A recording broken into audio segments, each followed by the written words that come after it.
Hello everyone, this is Marjorie Wildcraft, and I am in just the lovely little town of Basalt, Colorado, and I came across Stephanie. Stephanie, what's your last name? Syson. Stephanie Syson, and I was just so amazed by what Stephanie's doing. Stephanie started a seed library in her local library, and it was a place for people. You could check out seeds, grow the seed, and then return it back once you've grown the seed out, and people could check it out. And then there were some courses to support people in learning how to seed save. Free workshops on seed saving and starting your garden from seed and sheet mulching and things like that. And then you realized, well, people also needed a place. We needed a place to grow out the seed, because a seed library just staying in one static doesn't work, right? Right. And most of the seed that especially that we had in the first year, and probably for a few years, was donated seed or purchased seed, heirloom, high quality seed, but not any seed that was grown in our area. And in the Roaring Fork Valley, we have a very specific growing climate, very drought, very short season, cold nights, even in the middle of summer, random freezes. And so a lot of the annuals are just not grown around here, so they don't do as well as they could. So you came across the idea of creating a seed garden where seeds would be grown out, and then you'd also decided to extend that into a food forest, and you found this lot here. Now, how did you didn't just come to this lot and start digging it up? I mean, what was the process to get that going in the community? Right. Well, like you said, we started with this seed garden idea where we were going to grow out seed for the library, and a lovely lady, Lisa DiNardo, who works for the town of Basalt, she's their horticulturalist, does beautiful ornamental plantings all over the town, low water use, plant select, beautiful things. She heard our NPR story about the seed library and contacted me and asked how her and the town could be involved. And so I said, well, hey, I really need a place where we can grow some seed. And they were completely into it. And as we started going through the due process that you would with a town, because this is a park on public property, it is a public park, it still is, it's just a different public park. We needed to go before council and before planning and zoning and get everybody kind of jazzed up and approved and make sure our plan was going to work here. What were some of the obstacles? Because, you know, any community, doesn't matter if there's two people, there's going to be an obstacle or two. What were some of the obstacles that you faced, and how did you handle those? Sure. Well, here we're obviously in bear country. And so the minute you say fruit, people say bears. But Basalt already has a really high amount of apricot trees all over the neighborhoods and not fenced in or anything. So we do have, if it's a late freeze and the high country freezes out, the bears come down and hang out. So bears were a big issue. So right away we got the Department of Wildlife involved from before we even put one fence post in, or even had gone through presenting to council, because we knew that was going to be an issue both for us and then also for the town. So you really needed to have a strong fence for the bears, and it is a really good fence, and I'll get some footage in there. Right. It's also in other places, this would be what you would need to keep deer out. Well, we're using it for deer specifically for the first few years. Because we won't have fruit for a little while, so we won't be that big of a draw to the bears, which also is another area where it gives us a little leeway, because everything in this garden, the seed garden, comes on sooner, and then maybe we get some grapes or some blackberries, and then a year after that maybe we get the first hintings of fruit. So we get a lot of time to see how it's evolving, how the people relate to the park, how the animals relate to the park, and where we might need to shift our plan in order to acclimate to the new conditions of whatever's happening. So it gives us a little bit of time to figure it out. So did you get some slack or some feedback from the community about the fence? Is that right? So once we decided with the Department of Wildlife, like, this is the type of fence we need in order to protect the people that are in here and the animals and from not being in here and being stuck, then we presented that, and we're kind of set up with this idea of fences are ugly and we don't want a fence in the middle of our town, which is understandable, but the fence is necessary, otherwise the project doesn't work. And so for two reasons, this being one of them, Lisa and I decided we would do a 4-foot perimeter bed around the whole fence line of ornamental, beautiful, flowering, water-wise plants, so that does one thing, it kind of screens the fence, so it's not such a kind of obtrusive line in your vision. And in addition, at some point when we're in full fruit production, we may have to charge the fence, and this keeps people from wanting to walk next to it. Okay. So and you needed some input here. The city has been dumping off their leaves, which has been helpful. And whenever you're going to think about planting anything, you've got to think about water. How do you handle water out here? Right. Well, we were looking for lots of different options. Unfortunately, on this site, our only option is the existing irrigation system that's run off of municipal water. But the irrigation system that was in here before was just for grass, was super high powered and high flow, and they were using a lot of water. So by us actually putting in edibles and augmenting that system, we have reduced the amount of water that this site is taking.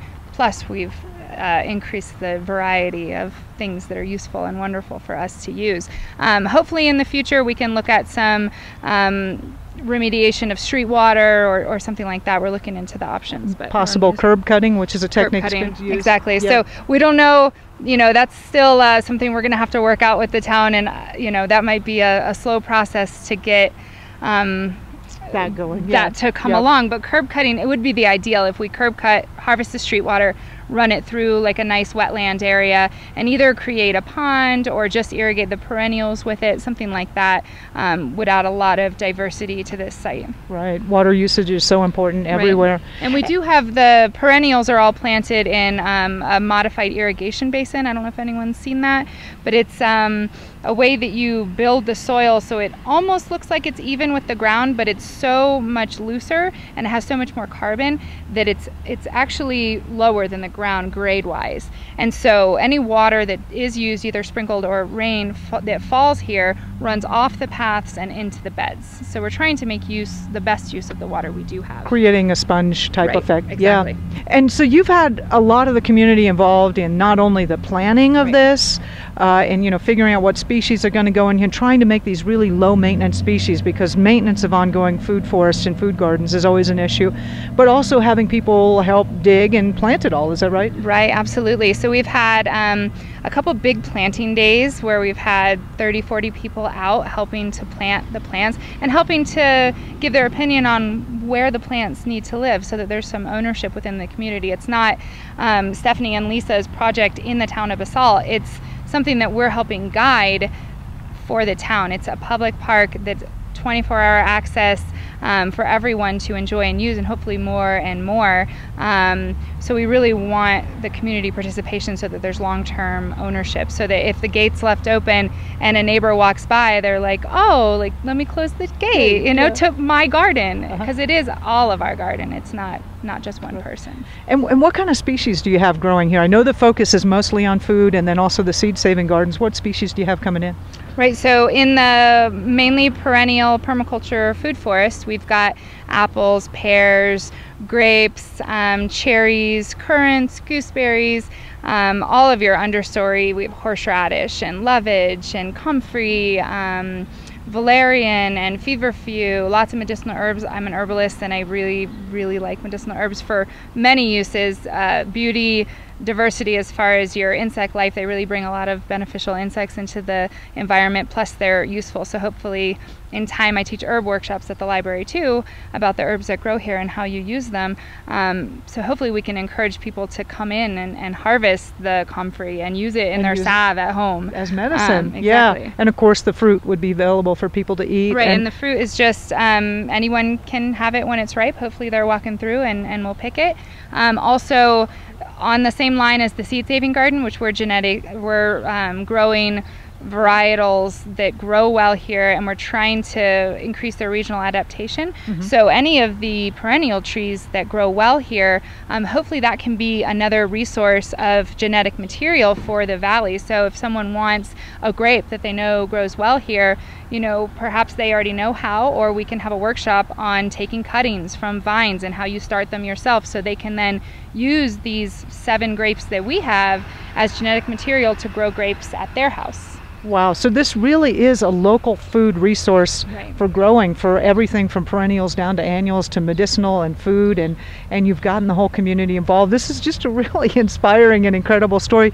Now, would you have any advice for anybody who's watching this video and going, wow, that's great, Stephanie?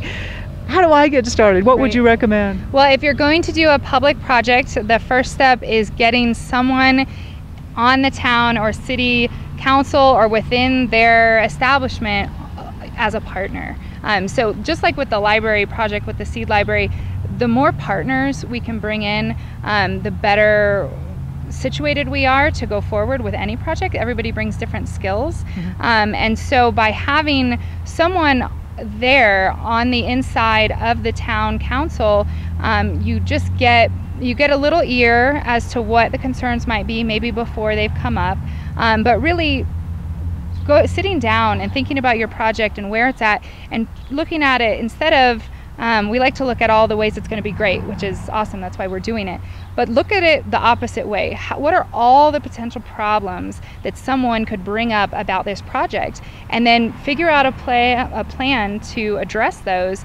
And when you go before a council, or you're trying to convince a new group of people that this is a good project, that they may or may not be on your side, it's really nice to bring up those potential problems before they ever have a chance to, so that they know that you're thinking, you're not just pie in the sky, everything's going to be wonderful. You've really thought about the nuts and bolts of the project, and you can figure out how to address those. Yeah. Exactly. You also had some drawings made up and some visualizations prepared. Absolutely. So people want to see things, even if there's nothing there, even if the plan is going to change, because as these things do, the apple where we put in one spot, it probably didn't end up in that spot. Right. But it gives people who don't see what you see in your head a way to see your vision, and a way for you to really start nailing down where there might be issues or where you have needs.